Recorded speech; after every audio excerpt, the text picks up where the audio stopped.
শয়নে স্বপনে শুধু মা তোমার কথা মনে হয়, শয়নে স্বপনে শুধু মা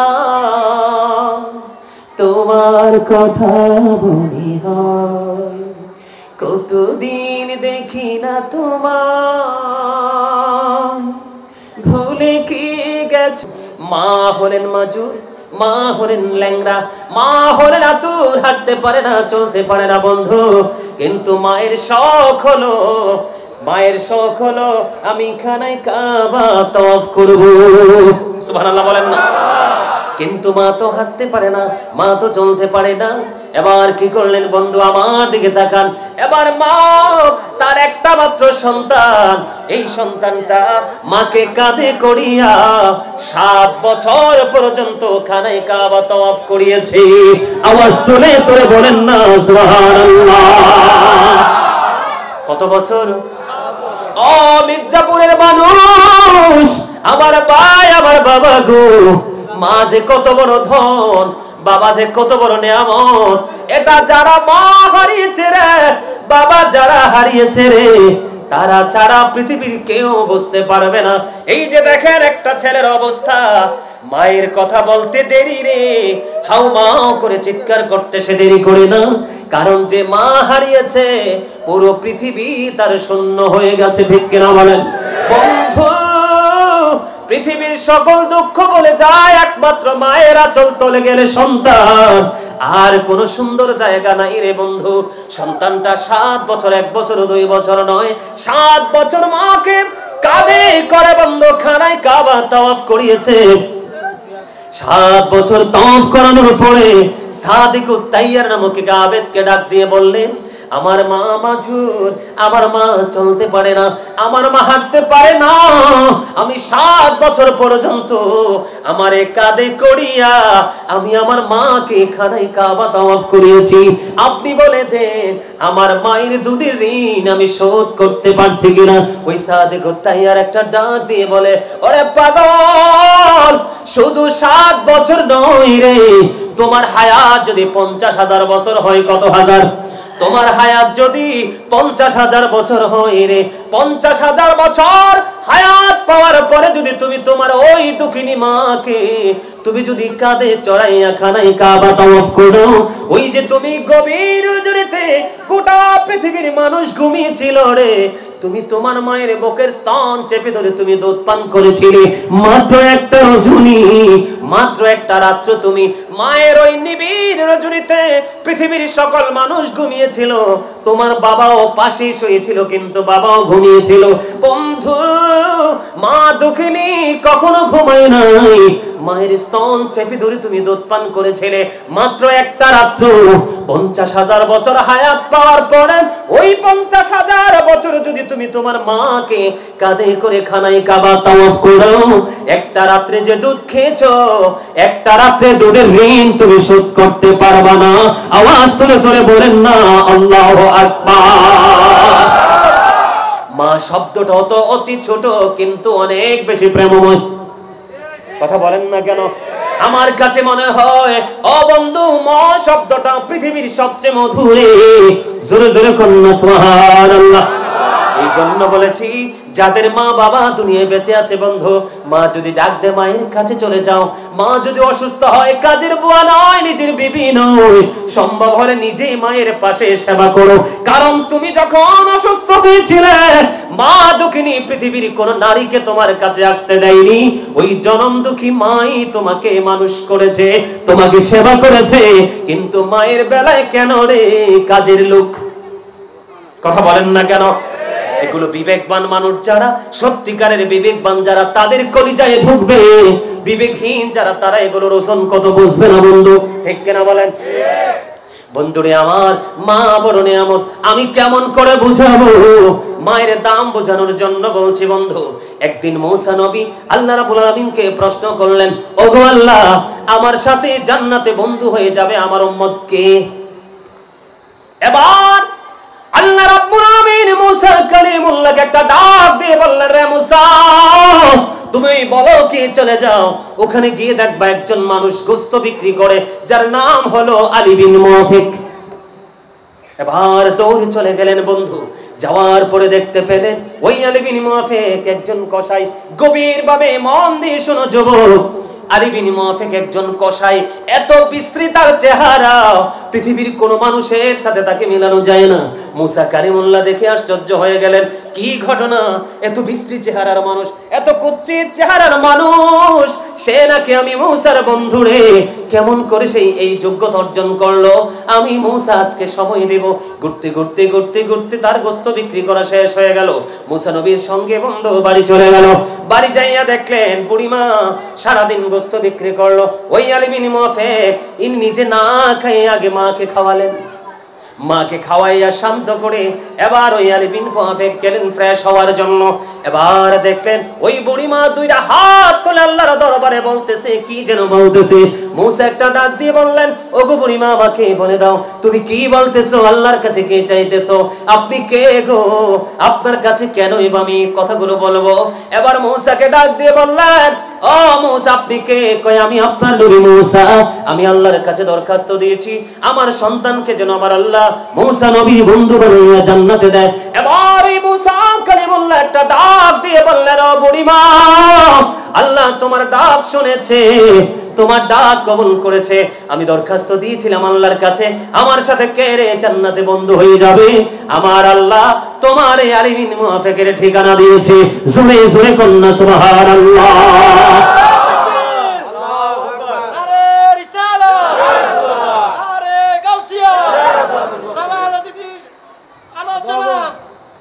আলহামদুলিল্লাহ বলেন।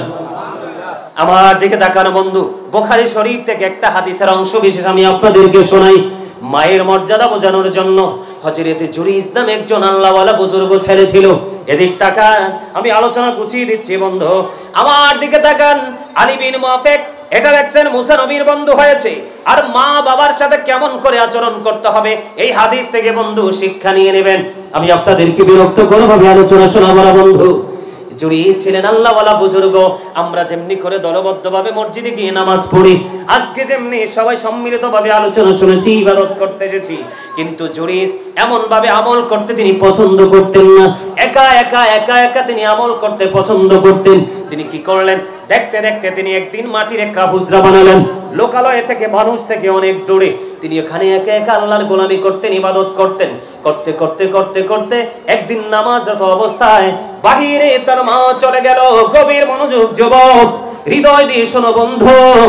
এবার এই জুরিজ তিনি নামাজরত অবস্থায়, কিন্তু হুজরার বাহির থেকে এসে মা ডাকছে, বাবা বাবা আমি মা এসেছি তোমার সাথে দেখা করব। কিন্তু জুরিজ তো নামাজ পড়ে, গভীর খেয়াল, জুরিজ নামাজ পড়তেছে, আমার আল্লাহকে ডেকে ডেকে বলছেন, আল্লাহ আমি তো নামাজ দাঁড়িয়ে গেলাম, আমি কি মায়ের ডাকে সাড়া দিব নাকি আমি নামাজটা চালিয়ে যাব? এবার বন্ধু ওই হযরত জুরিজ তিনি চিন্তা করলেন, না নামাজে যেহেতু দাঁড়িয়ে গেছি নামাজটাই শেষ করে নেই, পরে মায়ের সাথে দেখা করব। কিন্তু তিনি নামাজ শেষ করার পরে বাইরে এসে দেখে মা নাই, চলে গেছে। একদিন চলে গেল, আবার দ্বিতীয় দিন মা আসলো সন্তানের সাথে দেখা করার জন্য। আজকে দ্বিতীয় দিন এসে দেখে, এটা কিন্তু বাংলা বই না বন্ধু, এটা বুখারী শরীফের হাদিস। আবার দ্বিতীয় দিন আবার আসলো ওই জুরিজের মা জুরিজের সাথে দেখা করার জন্য। আজকেও জুরিজ নামাজরত অবস্থায়, গতকালকের মতো আজকেও বন্ধু নামাজ চালিয়ে গেল। নামাজ শেষ করার পরে আবার চাইয়া দেখলেন, বাইরে আইসা দেখে আজকেও তো মা নাই, আজকেও মা চলে গেছে। 2 দিন চলে গেল, তৃতীয় দিন আবার আসলেন, আবারও এসে দেখলেন মা, ছেলেটা হুজরার মধ্যে নামাজরত অবস্থায়। আজকেও মা ডাকতেছেন, বাবা গো আমি মা এসেছি, দেখা করো, একটুখানি দেখা করো। কিন্তু আজকেও জুরিজ নামাজরত অবস্থায় ছিল। জুরিজ আজকেও নামাজ শেষ করলো। নামাজ শেষ করার পরে বাইরে চলে আসলো। বাইরে চলে এসে দেখে আজকেও মা নাই, মা চলে গেছে। একে একে 3 দিন আসলো, কিন্তু মার সাথে দেখা করলো না। ছেলেটা নামাজ পড়তেছে, আল্লাহর কদমে সেজদা দিতেছে। গভীরভাবে খেয়াল করেন, সেজদা হলো আল্লাহর কাছে সবচেয়ে দামি। সবচেয়ে পছন্দের ইবাদত হলো এই কপাল আল্লাহর কুদরতে কদমে লাগায় দিবেন। কিন্তু নামাজ ছেলেটা পড়তেছে, একদিন করে 3 দিন মা আসলো, দেখা হলো না, দেখা দিল না। এবার কি করলেন? তৃতীয় দিন মা কষ্ট পাইলেন। মা কত বেশি দামি, আল্লাহর কাছে মায়ের ডাক কত সহজে পৌঁছে দেখেন। এবার মা 3 দিন হলো দেখা পেল না। তৃতীয় দিন যাওয়ার সময় বলল, আল্লাহ এক এক করে 3 দিন আসলাম, ছেলেটার সাথে দেখা করতাম, ছেলেটা দেখা দিল না। ওগো আল্লাহ, আমি মা তোমার কাছে অভিশাপ দিয়ে গেলাম, আমার ওই ছেলেটাকে তুমি বেশ্যা মহিলার মুখ না দেখাইয়া তারে মরণ দিও না। আওয়াজ করে বলেন না নাউজুবিল্লাহ।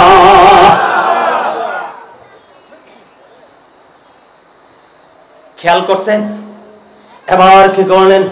মা তো অভিশাপ দিয়ে চলে গেল, পাশেই কিন্তু ছিল এক বেশ্যা মহিলা বসবাস করত। বেশ্যা তো বোঝেন, বিয়ে শাদী ছাড়া, বৈধভাবে ছাড়া অবৈধভাবে বেগানা পুরুষের সাথে মেলামেশা।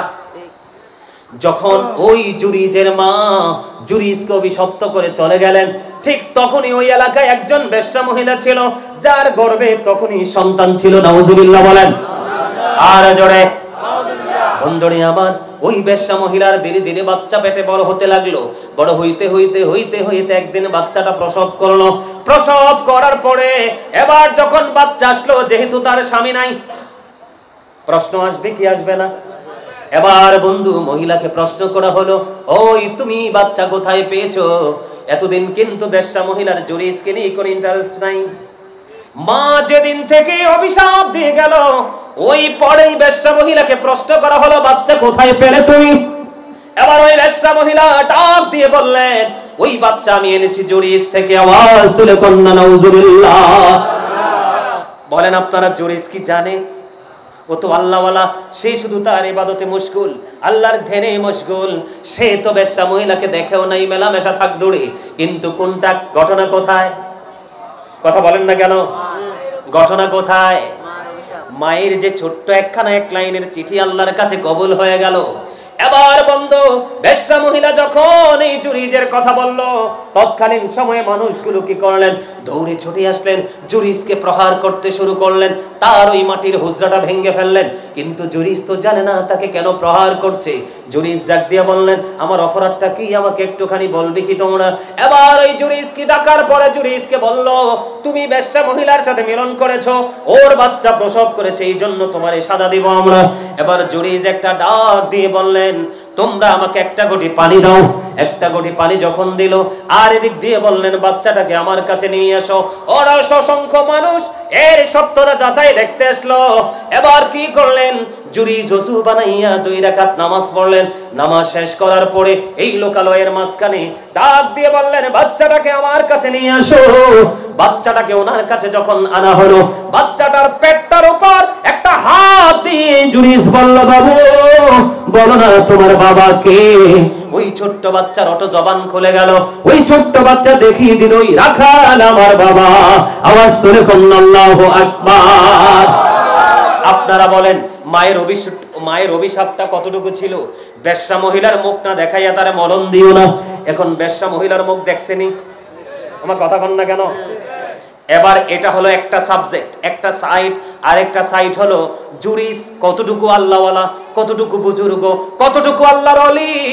আপনি আমি হাত দিলে জীবনেও বাচ্চা কথা বলবে না, সময় না হওয়া পর্যন্ত। ঠিক কিনা বলেন? কিন্তু জুরিস কেমন আল্লাহর ওলি ছিল? ওই বাচ্চার পেটটার উপর হাতটা দিতে দেরি, বাচ্চাটার জবান খুলতে দেরি হলো না।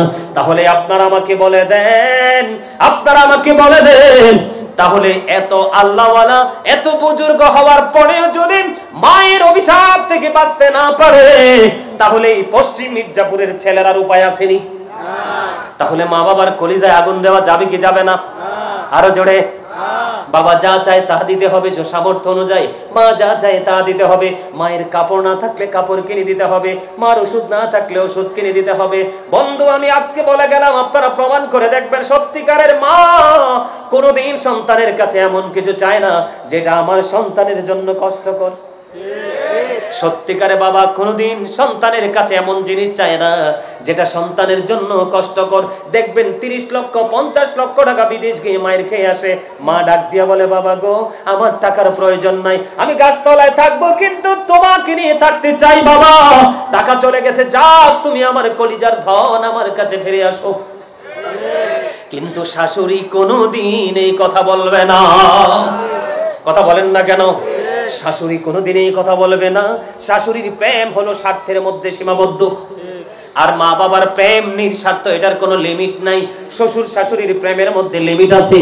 আজকে বউকে একটা থাপ্পড় মেরে শ্বশুর বাড়ি যান, দেখবেন মুরগি তো নয় বটি আপনার দিকে এগিয়ে আসবে। কথা বলেন না কেন? বর্তমান সময়ের ছেলেরা বাবা মার চাইতে বেশি প্রাধান্য দেয় শ্বশুর শাশুড়িকে।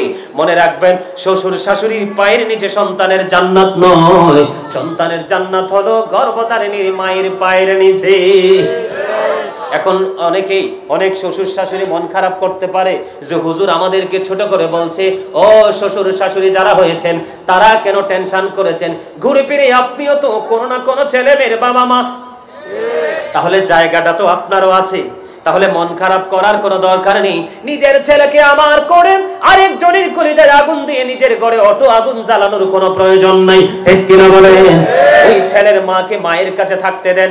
আরে ভাই আপনার কাছে তার কলিজার টুকরা মেয়েকে কোলে পিটি করে মানুষ করে বিয়ে অনার্স কমপ্লিট করিয়ে আপনার ঘরের ঘরুনি বানিয়ে দিয়েছে, রান্না বান্না সব আপনাকেই তো করে খাওয়ায়। অনেক ঘরে দেখা যায় মেয়ের মাটা আসলে বন্ধু বিন্দু পরিমাণ ইজ্জত পায় না, আছে না নাই? ওই যে শুরু থেকে বলেছি আল্লাহ রাসূলের কথা মেনে ছেলেকে বিয়ে দেন, মেয়েকে বিয়ে দেন, দেখবেন পৃথিবী হয়ে যাবে এক প্রেমের বাগান, ঠিক কিনা বলেন? উল্টা পাল্টা কাজ করতে করতে পৃথিবীটাই তো উল্টা হয়ে গেছে। আরে জোরে বলেন না। আর একটা হাদিস কি শোনাবো না শেষ করে দিব? আমার কিন্তু আলোচনার সময় শেষ। আরেকটা হাদিস অত্যন্ত প্রেমময়, অত্যন্ত শিক্ষণীয়, আপনারা সবাই রাজি থাকলে শোনাবো। এই হাদিসটাও বুখারী শরীফের। এটার মধ্যে তিনটা অপশন আছে, গভীরভাবে মন দিয়ে শুনবেন। বন্ধুরি আমার দিকে তাকান, এদিকে তাকান। তিনজন লোক সফরে বের হলো, এদিকে দয়া করে কেউ কথা বলবেন না, ডোন্ট ডিস্টার্ব মি। আমার দিকে তাকান। তিনজন ছেলে, কয়জন? এটা কিন্তু বুখারী শরীফের হাদিস। কেন? আজকে আপনাদের যে পাহাড়ের চূড়ায় উঠছি, লাল মাটি বেয়ে বেয়ে আমার গাড়ি তো নিচের দিকে চলে যাচ্ছিল, আমি এই বাচ্চাদেরকে অনেক দোয়া করি, সবগুলো বাচ্চা নিজের গাড়ি ছেড়ে আমার গাড়িটাকে আপনার ধাক্কা দিয়ে উপরে উঠিয়ে দিল। আলহামদুলিল্লাহ বলেন। আমাকে যে ছোট ছোট বেই ঝুলানো ছেলেগুলো, সবগুলো ছেলে আমাকে প্রোটেকশন দিয়ে এনেছে, আমি অনেক খুশি হয়েছি। সব সময় প্রাপ্ত বয়স্ক যায়, আজকে অপ্রাপ্ত বয়স্ক ছেলেরা নানায় দিদি দিতে আমাকে নিয়ে আসলো। আলহামদুলিল্লাহ বলেন। এটাই হলো আপনার সন্তানের জন্য বড় শিক্ষা। একজন আলেমকে রিসিভ করো, একজন আলেমকে মূল্যায়ন করো, তার প্রতি ভালোবাসা স্থাপন করো। এই বাচ্চাটা কোনোদিনও অমানুষ হবে না, কারণ তার ভালোবাসার মানুষ হলো গাজী সুলাইমান। ঠিক কিনা বলে? সে আলোচনা শুনবে, আমার হুজুরের আলোচনা আমি শুনবো, এখান থেকে শিখবো এবং বাস্তব জীবনে বাস্তবায়ন করবে। এই জন্য প্রত্যেকটা বাবাকে বলবো, সত্যিকারের আলেম ওলামাদের দিকে ছেলেদেরকে এগিয়ে দিবেন। দান করতে গেলে ছেলেটার হাত দিয়ে দিবেন, মসজিদে গেলে পাঞ্জাবিটা পরাই আগে দিয়ে দিবেন। এই ধীরে ধীরে ধীরে ধীরে শিক্ষা নিয়ে বড় হবে। এই সন্তান আপনার দেশের জন্য, সমাজের জন্য, পুরো জাতির জন্য আলো হয়ে যাবে। ঠিক কিনা বলেন? তিনজন লোক সফরে বের হলো। সফর করতে করতে বিকেল হয়ে গেল। এখন তারা পাহাড়ের গুহায় আশ্রয় নিল। আশ্রয় নেওয়ার পরে গুহার মধ্যে ঢুকেছে যে প্রবেশ দিয়ে, ওই প্রবেশ পথের মধ্যে তারা তিনজন গুহার মধ্যে ঢোকার পরে উপর থেকে বিশাল বড় এক পাথর ধসে পড়লো। ও বন্ধু, তারা যে প্রবেশ করেছে প্রবেশ পথ বরাবর এসে ধসে পড়ে পথটাকে বন্ধ করে দিল। হাদিস শরীফের মধ্যে এসেছে, রাসূল বলেছেন পৃথিবীর কারো শক্তি নাই এই পাথর সরাইবার, যদি আল্লাহ রাব্বুল আলামিন কুদরত থেকে না সরায়। কিন্তু পাথর তো তাদের মুখটা বন্ধ করে দিল, তাদের বের হওয়ার রাস্তাটা বন্ধ করে দিল। পৃথিবীর কোনো মানুষ জানে না, মা বাবা ভাই বোন আপন স্বজন রিলেটিভ পার্সনরাও কেউ জানে না। এখন তিনজন চিন্তা করলেন, আমরা এখন কি করব? পৃথিবীর কাউকে মেসেজ দিতে পারবো না, আমার কাছে মোবাইলও তো নাই, তৎকালীন সময়ে মোবাইল তো ছিল না। তিনজন মনে মনে চিন্তা করলেন যে আমরা চিন্তা করলাম কি আমাদের চিন্তা হলো আমরা আপন আপন প্রিয় আমল যেটা ছিল আমাদের জীবনে, ওই আমলের উসিলা দিয়ে আমরা আল্লাহর কাছে আজকে দরখাস্ত দিব, দেখি আল্লাহ আমাদের কি বিপদ থেকে উদ্ধার করে কিনা। হয়ে গেল আয়েশা দেখে মা ঘুমিয়ে গেছে, বাবাও ঘুমিয়ে গেছে, এখন দুধ তো এখনো দহন করা হয় নাই, জলদি জলদি করে একটা পাত্র হাতে নিয়েছে, দুধ দহন করলো। দুধ দহন করার পরে তার সন্তান এসে বাবার পা জড়িয়ে ধরে বলল, বাবা বাবা গো, দাদা দাদু ঘুমিয়ে গেছে, তুমি তো দুধ দহন করেছো গো বাবা, আমাকে একটুখানি দুধ দাও না, আমি একটুখানি দুধ পান করব। এবার ওই রাখাল ওই কাঠুরি একটা ডাক দিয়ে বলল, আমি প্রতিদিন কাঠ কেটে এসে দুধ দহন করে আমি আর বাবা মাকে আগে পান করাই, আজকে এসে দেখেছি মা ঘুমিয়ে গেল, বাবা ঘুমিয়ে গেল, বাবা গো আমি আমার মা বাবাকে যতক্ষণ না পর্যন্ত দুধ খাওয়াইতে না পারবো, তুমি আমার সন্তান হলেও আমি একটা ফোঁটা দুধ তোমাকে আমি আগে খাওয়াবো না। আওয়াজ তুলে বলেন না সুবহানাল্লাহ। আর এখনকার বেয়াদব ছেলেরা মানি দেখে ফেলে, বাবানি দেখে ফেলে, এসে আগেই বউয়ের হাতে দিয়ে দেয়, কিন্তু জানে না বউয়ের সাথে প্রেম হলো স্বার্থের, মায়ের সাথে প্রেম হলো দুনিয়া আখিরাতের। বলে হুজুর বিবির সাথে কি প্রেমটা দুনিয়া আখিরাতের না? হ্যাঁ, বিবির সাথেও প্রেমটা দুনিয়া আখিরাতের, তবে আগে বাবা মা তারপরে বিবি। বলে হুজুর একটা एग्जांपल দেই হাদিস শরীফ থেকে, এটার সাথে সম্পৃক্ত। আমার রাসূলকে প্রশ্ন করা হলো, নবী গো আমার মা এবং আমার বিবি দুজন কখনোই এক হয়ে থাকতে পারে না, এখন আমি কি করব? আমার নবীজি বললেন, মাকে কিছু বলা যাবে না, বিবিকে তালাক দিয়ে দাও। মায়ের মর্যাদা বোঝানোর জন্য বলছি, এটা আমি আমার বানিয়ে বলছি না। দেখছেন নি মায়ের মর্যাদা কত, মায়ের সম্মান কত। তোমার বিবিকে যদি মা যদি সহ্য করতে না পারে, পছন্দ করতে না পারে, তুমি মাকে কিছু বলো না, বিবিটাকে তালাক দিয়ে দাও, সসম্মানে মোহরানা দিয়ে, ঘাড় ধাক্কা দিয়ে নয়, যেমনি লাল বেনারসি পরিয়ে ঘরে এনেছো মোহরানা দিয়ে সেটা দিয়ে সসম্মানে বিদায় করো। বিবি রে আমি তোমাকে ছেড়ে দিলাম, কিন্তু মাকে ছাড়তে পারবো না। কেন গো স্বামী? কেনা এটা আমার মালিকের অর্ডার। বন্ধুরে আমার, এই জন্য কিন্তু একটু ঝগড়া করে বউ তালাক দিন না। বলে গাজী হুজুর বলে গেছে এটা করা যাবে না, তাকে সুযোগ দিতে হবে, ঠিক কিনা বলেন? মাকে বুঝাইতে হবে, বিবিকে বুঝাইতে হবে, অটোই কন্ট্রোলে চলে আসবার, আল্লাহর কাছে সাহায্য চাইতে হবে, ঠিক কিনা বলেন? এবার সন্তান তো ডাকে, বাবা গো দুধ দাও না। না না দিব না। বাবা দিবা না? কই না দিব না, যতক্ষণ না পর্যন্ত আমি আমার বাবা মাকে দুধ খাওয়াইতে না পারবো। ও কেমন পাগল সন্তান রে, ফজর পর্যন্ত দুধের পাত্র হাতে নিয়ে মায়ের দরজায় দাঁড়ানো। ফজরের আজান যখন দিল, সমস্যা না না না, ফজরের আজান যখন দিল, বাবা মার ঘুম ভাঙলো, সবার আগে বাবা মাকে দুধ খাওয়ালো। এখন আজকে এই বাবা মার এমন পাগল সন্তানটা আজকে পাহাড়ের গুহায় বন্ধ বিপদে, পৃথিবীর কেউ তো জানে না, এটা জানি শুধু আপনার আমার মালিক, ঠিক কিনা বলে? এখন আল্লাহকে ডাক দিয়ে বললেন, ওই পাগল ছেলেটা, আল্লাহ পৃথিবীর কেউ তো জানে না গো এই বিপদের খবর, আমার ওই দিনের আমল, ওই দিনে যে আমি আমলটা করেছিলাম, বাবা মার সাথে প্রেমের ডুরি লাগিয়েছিলাম, এটা একমাত্র তুমি আল্লাহকে খুশি করার জন্য। ওই দিনের এই কাজ যদি তুমি পছন্দ করো গো, তাহলে আজকে আমাকে বিপদ থেকে তুমি উদ্ধার করো না গো আল্লাহ। এই কথা দোয়া শেষ হইতে দেরি রে, এবার চাইয়া দেখে আল্লাহর কুদরতে বন্ধু পাথরটা একটুখানি সরে গেছে। বলেন না সুবহানাল্লাহ। কিন্তু হাদিস শরীফের মধ্যে এসেছে পাথর সরেছে বটে, কিন্তু বের হওয়ার রাস্তা এখনো হয় নাই। এবার দ্বিতীয় জন, গভীর গভীর খেয়াল, এটা যুবকদের ওয়াজ, যুবতীদের ওয়াজ। দ্বিতীয় জনের আমল কি জানেননি? সে তার চাচাতো বোনকে ভালোবাসতো, একেবারে অপূর্ব সুন্দরী, একেবারে যুবতী চাচাতো বোনটাকে ভালোবাসতো, সব সময় তাকে কাছে পেতে চাইতো, কিন্তু মেয়েটাকে কোনোভাবে সে কাছে আনার সুযোগ পাচ্ছে না। একটা সময়, তৎকালীন সময়ে দুর্ভিক্ষ শুরু হয়ে গেল। দুর্ভিক্ষ যখন শুরু হয়ে গেল, বাবা মা মেয়েটা থেকে দূরে চলে গেল। ওই যুবক আজকের যে দ্বিতীয় ছেলে আল্লাহর কাছে দরখাস্ত দেওয়ার জন্য প্রস্তুতি নিয়েছে, পাহাড়ের গুহা থেকে ওই ছেলেটা, ওই দুর্ভিক্ষ যখন শুরু হলো, 200 দিরহাম মেয়েটাকে দিল। দেওয়ার পরে বলল, আমি তোমার কাছে আসতে চাই, আমার মনোবাঞ্ছা পূর্ণ করতে চাই। যখন এই ছেলেটা 200 দিরহাম দিয়ে মেয়েটার একেবারে উরুর কাছাকাছি চলে আসলো, হাদিস শরীফ কিন্তু বাংলা বই থেকে নয় বন্ধু, উরুর কাছাকাছি যখন চলে আসলো, ওই আল্লাহওয়ালা বুজুর্গ যুবতী মেয়েটা একটা ডাক দিয়ে বলল, তুমি যেখানে আছো সেখানে থামে যাও। জোরে কন্না সুবহানাল্লাহ। মেয়েটা যুবক ছেলেটাকে বললেন, তুমি যেখানে আছো সেখানেই তুমি থেমে যাও, আর একটা সেকেন্ডের জন্য তুমি সামনের দিকে আগাইও না। কেন রে, কেন রে?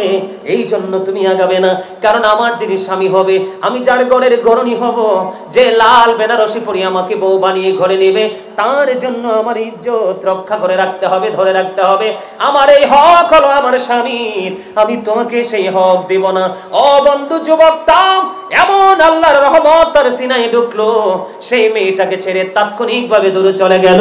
এবং হাদিস শরীফের মধ্যে এসেছে 200 দিরহামের দাবিও সে ছেড়ে চলে গেল। আজকে এই ছেলেটা বিপদে পড়ে আছে, পৃথিবীর কেউ জানে না। আল্লাহকে একটা ডাক দিয়ে বললেন, ওগো আল্লাহ, ওই দিন আমি চাইলে যা ইচ্ছা তাই করতে পারতাম, আমি তোমাকে ভয় করে তোমার সন্তুষ্টির জন্য ওই যুবতী মেয়েটাকে ছেড়ে চলে এসেছি। ওই দিনের কাজ যদি তোমার পছন্দ হয় তাহলে আজকে আমাকে এই বিপদ থেকে রক্ষা করো। দোয়া শেষ হইতে দেরি রে, চাইয়া দেখে পাথর খানি একটু সরে গেছে। জোরে জোরে কন্না সুবহানাল্লাহ। আর এখনকার ছেলে মেয়েরা ম্যাক্সিমামই অসভ্য, কথা বলেন না কেন? আরো জোরে বলেন না।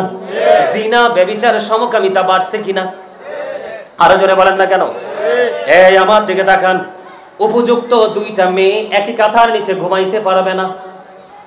একটা ছেলে আর একটা ছেলের লজ্জাস্থানের দিকে তাকাইতে পারবা না। একটা ছেলে, দুইটা ছেলে একই কাঁথার নিচে ঘুমাইতে পারবা না। ফুটফুটি সুন্দর মিষ্টি ছেলেও যদি হয়, কিশোর যদি হয়, ও বন্ধু, তখন কোন উপযুক্ত ছেলের সাথে নির্জনে কোনো জায়গায় বেড়াইতে দিতে যাওয়া যাবে না।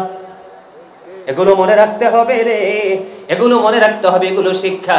কারণ জিনা ব্যভিচার, ও বন্ধু, সমকামিতা ছিল লূত আলাইহিস সালামের জামানায়, আখির নবীর জামানায় এগুলো থাকতে পারে না। যদি আসে গজব থেকে বাঁচতে পারবো না। তৃতীয় জন, এবার আসেন তৃতীয় জন। তৃতীয় জনের আমল হলো অত্যন্ত গুরুত্বপূর্ণ শিক্ষা।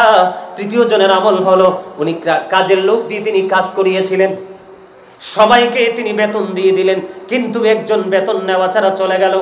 বেতন ছাড়া যখন চলে গেল, ওই যে তার পারিশ্রমিক বেতনটা মালিকের কাছে আছে। এবার মালিক কি করলেন? তার এই বেতনের টাকা তো নেই নাই, তিনি কি করলেন? এটাকে ইনভেস্ট করলেন। কেমনে করছে? আমরা গরুর বাচ্চা কিনি কি কিনি না?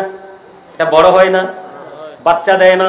ছাগল বলেন, গরু বলেন, দুম্বা বলেন বন্ধু, মহিষ বলেন, যেটাই বলেন, ওই যে যখন ওই সে ইনভেস্ট করলো, বন্ধু করতে করতে ওই পশু তিনি কিনলেন, পশু বড় হলো, বাচ্চা দিল, বাচ্চা দিদি দিদি দিদি দিতে বিশাল বন্ধু বাচ্চার পশুর পাল হয়ে গেল।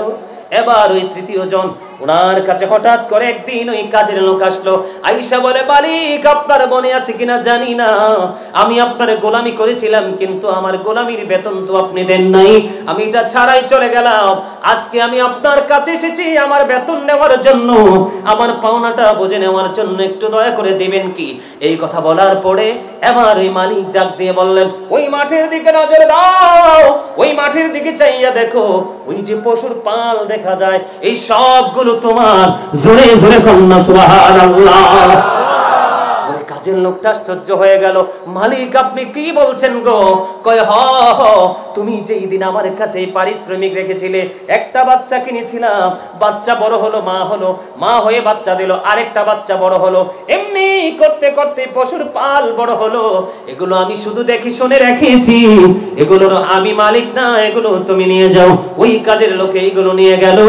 আজকে সে আল্লাহর কাছে দরখাস্ত দিচ্ছে পাহাড়ের গুহা থেকে, আল্লাহ ওই দিন যে আমি কাজ করেছিলাম ওইটা তোমার সন্তুষ্টির জন্য করেছিলাম, এটা যদি তোমার কাছে পছন্দ হয় গো, আমাকে আজকে বিপদ থেকে রক্ষা করো।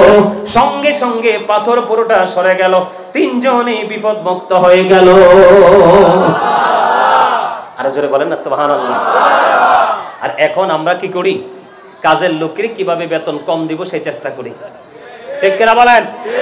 গরুর গোস্ত 1 কেজি কিনা বাজার আইনা জীবনও 1 কেজি পাবেন না। মাছ 1 কেজি কিনে এনে আপনার পাল্লি দিয়ে মাপলে 1 কেজি পাবেন না। আম ভালো কিনে আনবেন, বাইশাতে একটা না একটা নষ্ট আছেই, আছে না নাই? ওয়াকিমুল ওয়াজনা বিল কিসতি ওয়ালা তুখসিরুল মিজান। সূরা রহমান আল্লাহ বলেছেন ন্যায্য ওজন কায়েম করো, ওজনে কম। যেটা বলতে চাইছিলাম ওই যে মায়ের যে একটা প্রেমের সম্পৃক্ততা আছে, এই জন্য হাদিসটুকু আপনাদেরকে জানিয়ে দিলাম। বলে দেই আল্লাহর হাবিব বলেছেন গানের আসরে যাওয়া পাপী লোকের কাজ। মন দিয়ে কান দিয়ে ধীরতার সাথে গান শোনা, এটা হলো ফাসিকদের কাজ। গানটা শোনার পরে বলে ও ফ্যান্টাস্টিক, বলে কি বলে না? আমার নবীজি বলেছেন কেউ যদি গানটা শোনার পরে বলে যেটা মজা হয়েছে, আল্লাহর হাবিব বললেন সে যেন কুফরি করে ফেললো। যারা কুফরি করে তারা আর কখনো ইমানদার মুসলমান থাকতে পারে না। আল্লাহ রাসূল বলেছেন মাঠে পানি দিলে যেমনি ফসল হয়, বুঝেননি আমার কথা? মাঠে পানি দিলে যেমনি ফসল জন্ম হয়, তেমনি গান থেকে মানুষের হৃদয়ে নোংরামি সৃষ্টি হয়। নাউজুবিল্লাহ বলেন না কেন? এটা আমার কথা নয়, আল্লাহর হাবিব বলেছেন কিয়ামতের পূর্বক্ষণে এক শ্রেণীর মানুষের চেহারাটা বিকৃত হয়ে যাবে, মাটির মধ্যে তাকে গঠিতকরণ করা হবে। ইয়া রাসূলুল্লাহ, ইয়া হাবিবাল্লাহ, নবী গো এরা কি তাওহীদ মানবে না? নবীজি বললেন মানবে। ইয়া রাসূলুল্লাহ তারা কি রিসালাত মানবে না? নবীজি বললেন হ্যাঁ তারা রিসালাতও মানবে। রাসূল বলেছেন ওয়াইয়া সুমুন ওয়াইয়া হুজ্জুন ওয়াইউসাল্লুন, তারা নামাজ পড়বে, তারা হজ করবে, তারা রোজা রাখবে। ইয়া রাসূলুল্লাহ নামাজ পড়ার পরেও, হজ করার পরেও, রোজা রাখার পরেও, আল্লাহ মানার পরেও, রাসূল মানার পরেও তাদের এই সাজাটা কি বহাল থাকবে? নবীজি বললেন হ্যাঁ হ্যাঁ তাদের এই সাজাটা বহাল থাকবে। ইয়া রাসূলুল্লাহ তারা তো আল্লাহ মেনেছে, রাসূল মেনেছে, নামাজ পড়েছে, রোজা রেখেছে, হজ করেছে, ইয়া রাসূলুল্লাহ তারপরেও তাদের এই সাজাটা বহাল থাকবে কেন গো নবী? আমার নবীজি বললেন এটার কারণ হলো তারা সমাজের মধ্যে গান বাদ্যযন্ত্রের আসর বসাবে এবং এটার মধ্যে মদের আসর চলবে। নাউজুবিল্লাহ বলেন না? আরো জোরে বলেন না? এবার আসেন বন্ধু, আপনাদের সন্তান কেন অমান্য করে? ওই যে বলছি তেঁতুলের চারা, কিসের চারা? দুষ্ট গাছের চারা। আপনি মেয়ে আনছেন দুষ্ট ঘর থেকে, আপনার ছেলেকেও বানাইছেন দুষ্ট। এখন এই দুষ্ট মিলে তো হয়ে গেছে কিটা হয় রে, অবার দুষ্ট, ঠিক কিনা বলেন? এখন বাচ্চাটা ভদ্র হবে কিভাবে? আমার কথা বলেন, বাচ্চাটা ভদ্র হবে কিভাবে? মা বাবাকে মূল্যায়নটা কিভাবে করবে? কারণ দুটাই তো করে বাবা এবং মা, এবং ইঁদুর বিড়ালের মতো। ম্যাক্সিমাম বর্তমানে স্বামী স্ত্রীর সম্পর্ক ইঁদুর বিড়ালের মতো, আছে না নাই? আরো জোরে বলেন। সম্মানিত উপস্থিতি, আমি আপনাদেরকে বলে দিতে চাই এই জন্য সন্তান এবং বাবা মার সম্পর্ক ভালো নয়। আমি আমার মূল জায়গাটাতে একটু করে যাই। আপনি শুরুতে ভুল করছেন, এই জন্য সন্তানকে শিক্ষা দিতে পারেন নাই, এই জন্য সন্তানটা বেয়াদব হয়েছে। কিন্তু বাবা মাকে আল্লাহ কি দায়িত্ব দিয়েছে বলবো? আল্লাহর হাবিব সরকারে মদিনা তিনি বলেছেন আদিবু আওলাদাকুম আলা সালাতি খিসালিন হুব্বি নাবিকুম ওয়া হুব্বি আহলি বাইতিহি ওয়া আলা কিরাতিল কোরআন। রাসূল বলেছেন তোমরা তোমাদের সন্তানদেরকে তিনটি বিষয় শিক্ষা দাও। কয়টি? একটি হলো হুব্বি নাবিকুম, নবীর মহব্বত শিখাও। এরপরে বলেছেন হুব্বি আহলি বাইতিহি, নবীর পরিবারের মহব্বত শিখাও। এরপরে বলেছেন ওয়া আলা কিরাতিল কোরআন, তোমরা তোমাদের সন্তানদেরকে কোরআন তেলাওয়াত শিখাও। আপনারা বলেন এই সন্তানগুলোকে শিখাইছেননি? কারণ শিখাবেন কোত্থেকে? আপনি নিজেই তো জানেন না। কথা ঠিক না চাচা? আপনি তো নিজেই জানেন না। ও বন্ধু, সন্তান যখন পৃথিবীতে আসে কি করে? সন্তান যখন পৃথিবীতে আসে, আমার দিকে তাকান, আল্লাহর হাবিব বলেছেন মা খাতুনে জান্নাত ফাতেমার কলিজার টুকরা হযরতে হাসান রাদিয়াল্লাহু তাআলা আনহু যখন পৃথিবীতে আসলো, আমার নবীজি হাসান রাদিয়াল্লাহু তাআলা আনহুর কানে আযান দিয়েছেন, জোরে জোরে কন্যা সুবহানাল্লাহ। এই জন্য আল্লাহর হাবিব বলেছেন বাবা মার কর্তব্য সন্তানের প্রতি। প্রথমে হাদিস শরীফ বললাম, নবীর প্রেম শেখাও, নবীর পরিবারের প্রেম শেখাও, কোরআন তেলাওয়াত শেখাও। জন্ম যখন হবে, বাচ্চাটা জন্মগ্রহণ করবে, তোমরা বাচ্চার কানে আযান দাও। আপনারা বলেন তো বুকে হাত দিয়ে, এখনকার ম্যাক্সিমাম মা বাবা মা প্রসব ব্যথা শুরু হওয়ার আগেই হসপিটালের বেডে। কথা বলেন না কেন? ও বন্ধু, যেই মা তার সন্তানকে পেটে ধরলো 10 মাস 10 দিন, স্বামীর মাধ্যমে, স্বামী স্ত্রীর আলিঙ্গনের মাধ্যমে মায়ের গর্ভে সন্তান চলে আসলো। আমার রাসূল বললেন, যে মা হামেলা হয়ে গেল, গর্ভবতী হয়ে গেল, সে গর্ভবতী হয় সন্তান যতদিন পর্যন্ত প্রসব না করবে, সন্তান প্রসব না হওয়া পর্যন্ত, যতদিন পর্যন্ত সন্তানটাকে একটা মা তার গর্ভে রাখবে, দিনে রোজা রাখার সমান সওয়াব পাবে, রাতে নফল ইবাদত করার সমান সওয়াব পাবে। এবং সন্তান যখন পৃথিবীর বুকে আসবে, সন্তানটা কান্নাকাটি করে, একটু আরজানি করে, বাংলা ভাষায় বললাম, লোকাল ভাষায় আমরা আরজানি বলি না, বাচ্চাগুলো কান্নাকাটি করে, একটু অন্যরকম আচার আচরণ করে। আমার রাসূল বললেন, একটা মা তার সন্তানকে নিয়ে সারা রাত জাগ্রত রইল। আমার রাসূল বলে দিয়েছেন, সে যে একটা রাত্র জাগ্রত রইল, একটা রাত্র জাগ্রত থাকার কারণে ও বন্ধু 70 জন গোলামকে আজাদ করলে যে সওয়াব পাওয়া যায়, এই সওয়াব একটা মায়ের আমলনামায় আমার আল্লাহ দিয়ে দেয়। আপনারা বলেন, মায়ের দাম বেশি না কম? আরো জোরে বলেন। তাহলে কেন গো মা তুমি ডাক্তারের কথা শুনে প্রসব ব্যথা শুরু না হওয়ার আগেই তুমি কোথায় চলে যাও? হসপিটালে চলে যাও। ও বন্ধু, যখন একটা মা সত্যিকারের প্রসব যন্ত্রণা সহ্য করে সন্তান প্রসব করবে, আমার আল্লাহ তার গুনাহ মাফ করে দেয়। এই মাটা নিষ্পাপ হয়ে যায়। এবং অনেক মা সেনা প্রসবের সময় মারা যায়, আল্লাহ রাব্বুল আলামিন তাকে শহীদের মর্যাদা দেয়। ধরে ধরে কন্যা সুবহানাল্লাহ। তাহলে দেখেন, একদিকে মাটা সওয়াব থেকে বঞ্চিত হয়ে গেল, আর একদিকে ইসলামের আইন থেকে সে দূরে সরে গেল। বাচ্চাটা তোমার সময়ের আগে ডাক্তার সিজার করে ফেলল। সিজার করার পরে কি হলো? সিজার করার পরে তুমি তো এমন খুশি হয়েছো, বাচ্চার কানে যে আজান দিতে হবে, ওই আজানের খবর তো কারোর জানা নাই। কারণ বর্তমানে বাংলাদেশের ম্যাক্সিমাম হসপিটাল, ডাক্তার এবং কর্তৃপক্ষ কসাইয়ের চাইতেও জঘন্য, ঠিক কিনা বলা? আরে জোরে। আইসিইউ নামক একটা শব্দ আছে, সিসিইউ নামক একটা শব্দ আছে, যন্ত্র আছে। এই দুইটা হলো মানুষ মারার কল, ঠিক কিনা বলেন? মরা মানুষ ঢুকাবে আইসিইউতে, নির্দিষ্ট সময়ের পরে বাইরে করবে, বিল করবে। এদের জায়গা যে কবরের কোথায় হবে আমার জানা নাই। কথা কি বুঝেননি আমার? আমি মা বাবা সন্তানের প্রতি কিভাবে দায়িত্ব পালন করতে হবে সেই কথা বলছি, বুঝতেছেন তো? তাহলে আপনাকে আজান দিতে হবে। আজান দেওয়ার পরে একটি সপ্তাহ যখন পার হয়ে যাবে, একটি সপ্তাহ হলে, পুত্র সন্তান হলে একটা সন্তানের জন্য 1 বছরের 2টা ছাগল দিয়ে আকিকা দিবেন। কন্যা সন্তান যদি হয় 1 বছরের একটা ছাগল দিয়ে আকিকা দিয়ে দিবেন। মেয়ের জন্য একটা, ছেলের জন্য 2টা। ধীরে ধীরে ধীরে ধীরে এবার বাচ্চাটা দুধ পান করতে থাকলো। আল্লাহর হাবিব সরকারে মদিনা তিনি বলেছেন, কমপক্ষে 2 বছর বাচ্চাটাকে বুকের দুধ খাওয়াও। আর জোরে কন্যা সুবহানাল্লাহ। আপনারা বলেন তো, এখনকার মারা কি বাচ্চাকে দুধ দেয়, বুকের দুধ? আর জোরে বলেন। এখন বাচ্চা পালার জন্য কাজের বুয়া রাখে, আয়া রাখে, রাখে কি রাখে না? বাদি রাখে। মায়ের আঁচল সন্তানের জন্য যে প্রশান্তির, আরেকজন নারীর আঁচল ততটা প্রশান্তির কখনো হয় না। এখন আপনি কি করলেন? আল্লাহর হাবিব বলল, 2 বছর বাচ্চাটাকে তুমি বুকের দুধ খাওয়াও, কারণ এটা তোমার নারী ছেঁড়া ধন, ঠিক কিনা বলে? কিন্তু তুমি তো দুধ খাওয়াচ্ছ না, তুমি তো ফিটার খাওয়াচ্ছ।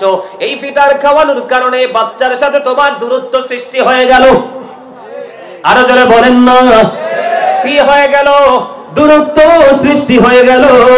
এই দূরত্বের এফেক্ট কিন্তু কখন তুমি পাবে? যখন তুমি বৃদ্ধ হয়ে যাবে, বয়স যখন মাইনাসের দিকে যাবে, 40-এর পরে যখন তুমি বার্ধক্যের দিকে যাবে, ধীরে ধীরে তুমি নিস্তেজ হতে থাকবে, সন্তানের গ্রোথ বাড়তে থাকবে, সে বডি বিল্ডার হয়ে যাবে, ঠিক কিনা বলে?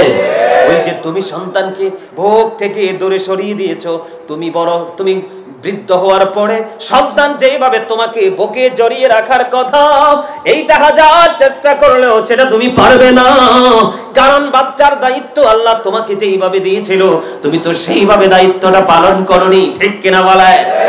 এই জন্য আমার নবীজি বলেছেন, এই জন্য আমার আল্লাহ পবিত্র কালামে হাকিমে বলেছেন, ও যুবক বন্ধু, এই পশ্চিম মির্জাপুরের আমার যুবক বন্ধু, তোমাদেরকে বলি, তোমরা যারা এখনো বিবাহ করো না, তোমাদের বিবাহের জন্য আমি আজকে বলে দিলাম, তোমাদের মসজিদের ইমাম সাহেব অথবা তোমাদের কোনো পছন্দের যদি আশেপাশে কোনো ভালো আলেম থাকে, আলেমের মাধ্যমে যাচাই করে মেয়ে ঘরে তুলে নিয়ে আসবা। দেখবা আজকে গাজী সুলাইমান যা বলেছে প্রত্যেকটা একটা একটা করে তিল তিল করে পালন করবে। আরো জোরে বলেন, আরো জোরে। তোমাকে 2 বছর পরে 2 বছর পর্যন্ত দুধ পান করাইতে বললো, তুমি তো বাচ্চাটাকে দুধ খাওয়ালে না, এই তুমি বললা ভুল। ও বন্ধু, আজান দিতে বললো নবীজি, তুমি আজানও দিলে না। তোমাকে 7 দিনে আকিকা দিতে বলা হলো, আকিকাটাও তো দিলে না। আল্লাহ রাসূল বললেন, দেখতে দেখতে দেখতে বাচ্চাটার বয়স হয়ে গেল 7 বছর, তুমি তাকে নামাজের জন্য তাগিদ দাও। কি করো? এখন কি নামাজের জন্য তাগিদ দেয়নি? মোবাইল টিপা শুরু হইলেই তো মোবাইল হাতে ধরাই দেয়। কথা বলেন না কেন? আর জোরে। আমি আপনাকে পৃথিবীর জন্য, বিশেষ করে মুসলমানের জন্য, পৃথিবীর মধ্যে মুসলমানের জন্য শ্রেষ্ঠ বিষধর সাপ হলো মোবাইল। কোনটা? যেটা টাচ মোবাইল, অ্যান্ড্রয়েড সেট। এটা হলো পৃথিবীর সবচেয়ে বিষাক্ত সাপ। কারণ এই সাপের ছোবল যার বডিতে লেগেছে, এই সাপের বিষ নামানোর ওঝা পৃথিবীতে এখনো সৃষ্টি হয় নাই। আজকে যুবক বন্ধু, আমি তোমাদেরকে বলছি, যদি তোমরা বিবেকবান হও, সেন্স এবিলিটি সম্পন্ন পারসন যদি হও, তোমরা ঘুমিয়ে ঘুমিয়ে অথবা একটু নির্জন সময়ে বসে বসে চিন্তা করবে, গাজী সুলাইমান আল কাদরি সাহেব কি বলে গেল, এটা নাকি বিষাক্ত সাপ। আমি আপনাদেরকে বলে যাই, এটা অনেক বেশি হাতে ধরে রাখবেন, একটা সময় হাতে ক্যান্সার হয়ে যাবে। একটা সময় বুক পকেটে রাখবেন, এই বুকে আপনার ক্যান্সার হয়ে যাবে। আপনারা দেখেন, আপনারা খেয়াল করেন কিনা জানি না, এখন দেখবেন কলেজ ইউনিভার্সিটিতে ম্যাক্সিমাম ছেলেদের চোখে পাওয়ারি চশমা। এটার কারণ কি জানেননি? ওই যে মোবাইল খুব কাছে থেকে দেখা, তাও দেখে কি নষ্ট জিনিস। জিনাল আইনুন নাজরু, চোখের জিনা হলো দেখা। নষ্ট জিনিস দেখাই তো চোখের জিনা। চোখে যখন দেখবেন কলবে এসে বাজা বাঁধবে, নফসের নোংরামি শুরু হয়ে যাবে, তখন আপনাকে আর কখনো পবিত্র থাকার সুযোগ নাই। ঠিক কিনা বলেন? ধরে আমার 7 বছর যখন হবে, বাচ্চাটাকে নামাজের জন্য তাগিদ দিবেন। 10 বছর যখন পা রাখবে বাচ্চাটা, নামাজ না পড়লে তাকে মায়ের দিবেন। কি করবেন? তাকে মায়ের দিবেন, তার থেকে বিছানাটা আলাদা করে দিবেন, তাকে পৃথক করে দিবেন। ওই যে একটু আগে বললাম, যখন সে বুঝতে শিখবে তখন নবীর মহব্বত শিখিয়ে দিবেন। এরপরে নবীর পরিবার আহলে বাইতের মহব্বত শিখিয়ে দিবেন। এরপরে বাচ্চাটাকে কোরআন তেলাওয়াত শিখিয়ে দিবেন। জোরে জোরে কন্যা সুবহানাল্লাহ। তাহলে আপনি যখন এইভাবে সন্তানকে কর্তব্যটা দিবেন, সন্তানটা যখন একটুখানি বড় হবে, কি দিবেন? একটুখানি যখন পরিবার বাচ্চাটা বড় হবে, তখন তাকে পারিবারিক শিক্ষা দিবেন। এখনকার বাচ্চাদেরকে পারিবারিক শিক্ষা সম্পর্কে প্রশ্ন করলে উত্তর একটাও দিতে পারবে না। কথা বলেন না কেন? অথচ গ্রাজুয়েশন কমপ্লিট। কথা বলেন না কেন? আমি আপনি ঠিক বলতেছি কিনা? পারিবারিক শিক্ষা দিবেন, তারপরে বাচ্চাটা পারিবারিক শিক্ষা থেকে একটু বের হয়ে যাবে, আপনার হাই স্কুল লেভেলে যাবে, কলেজ লেভেলে যাবে, তখন আপনাকে বাচ্চাটাকে সামাজিক শিক্ষাটাও দিতে হবে। আপনার সমাজের নষ্ট যে ছেলে, এই ছেলের সাথে 1 সেকেন্ডের জন্য আপনার বাচ্চাটাকে কথা বলতে দিতে পারবেন না। আর যারা বলেন না, কারণ আমার রাসূল বলেছেন, characterless people will come in national power. আমার রাসূল বলেছেন, চরিত্রহীন লোক কিয়ামতের আগে ক্ষমতায় যাবে। এখন এটা হচ্ছে কি হচ্ছে না? এটাকে সমাজের কোনো না কোনো মা বাবার সন্তান কিনা? এই জন্য আপনার সন্তানটাকে সামাজিক শিক্ষাটা দিয়ে দিবেন। যখন সেই শিক্ষা গ্রাজুয়েশন কমপ্লিট করতে যাবে, বন্ধু কেমন ঘরে তুললো সেই দিকে নজর দিবেন।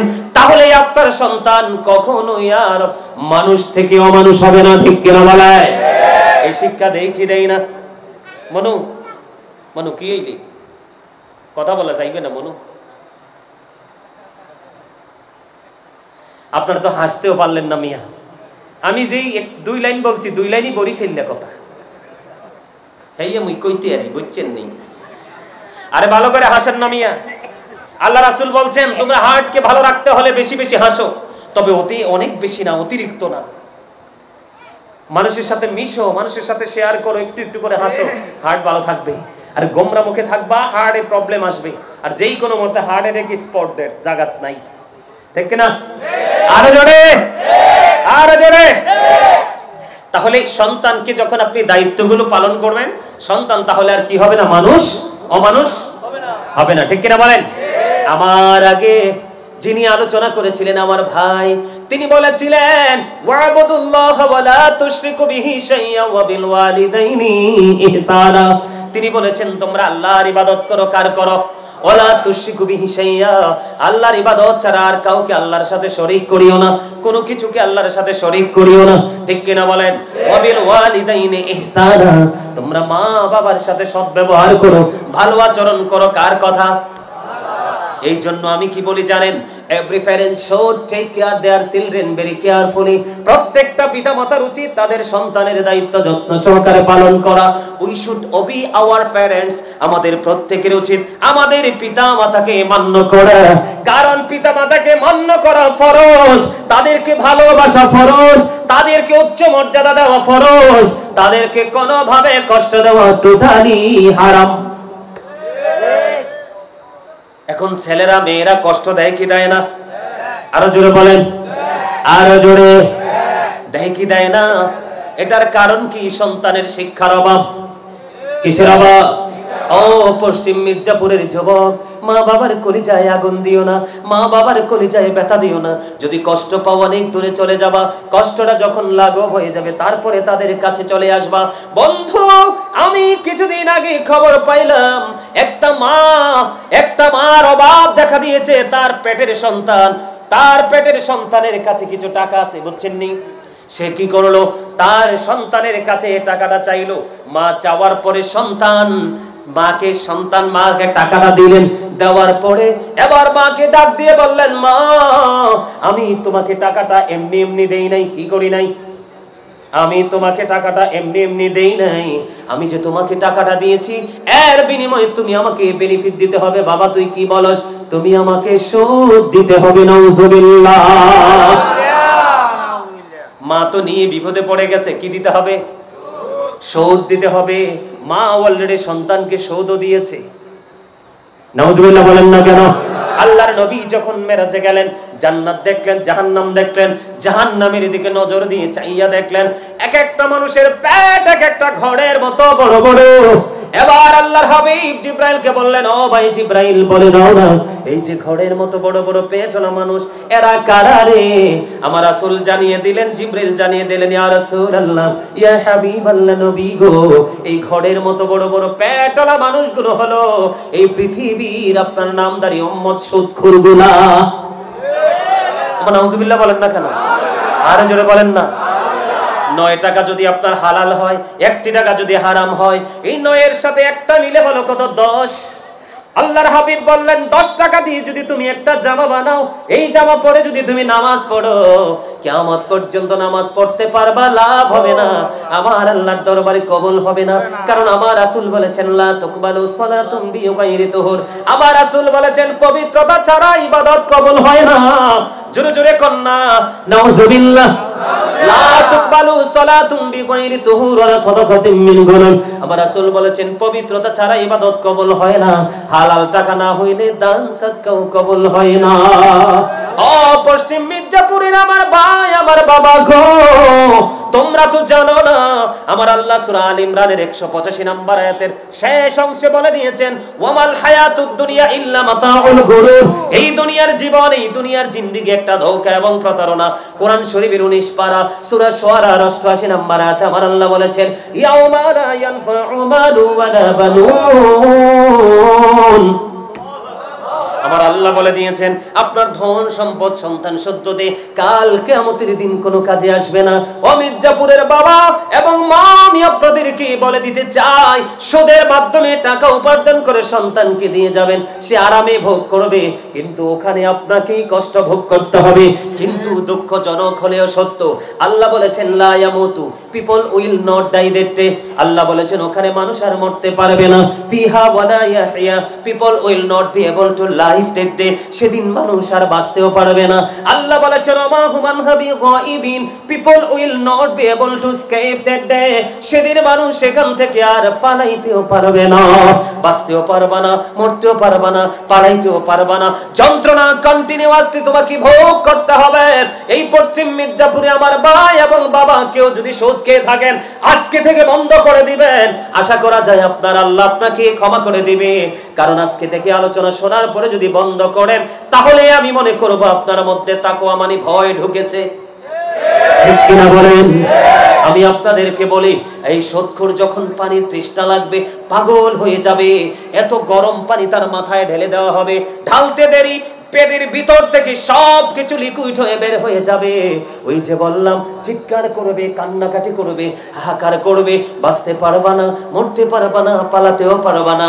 ও বন্ধু, হৃদয় খুলে শোনো, আমার রাসূল আরো জানিয়ে দিয়েছে, পেটে তোমার খিদা লাগছে, খাবারের প্রয়োজন হয়েছে, একটা খাবার বরাদ্দ আছে, কোরআন এসেছে, এটার নাম হলো বন্ধু জাক্কুম। এই জাক্কুমটা তোমার সামনে আসতে দেরি, দাঁতগুলো খসে পড়তে দেরি হবে না, একটা সরিষা পরিমাণ দ্বারা তোমার ভিতরে যাইতে দেরি, ভিতরটা পুরোটা বিগলিত হয়ে বের হয়ে যাবে, তুমি মরতে পারবা না, বাঁচতে পারবা না, পালাতেও পারবা না। তোমার আরো লাগবে খাবার। আল্লাহর হাবিব বলেছেন, ওই পাপী জাহান্নামীদের জন্য আরেকটা খাবার আমার আল্লাহ বরাদ্দ করেছেন, অত্যন্ত নোংরা। আল্লাহর হাবিব বলেছেন, এটার নাম হলো তিনাতুল খাবাল। ইয়া রাসূলুল্লাহ, এই তিনাতুল খাবালটা কি? আমার রাসূল বলেছেন, আরেকজন জাহান্নামীর নিংড়ানো রক্ত পুঁজ অথবা ঘাম। জোরে জোরে কন্না নাউযুবিল্লাহ। এটাকে খাওয়া সম্ভব? কোন মানুষ পারবে? কিন্তু যেটা কপালে, যেটা আল্লাহ বরাদ্দ করছে, সেটা তো খাইতেই হবে। যাবেন কোথায়? কেউ তো নাই।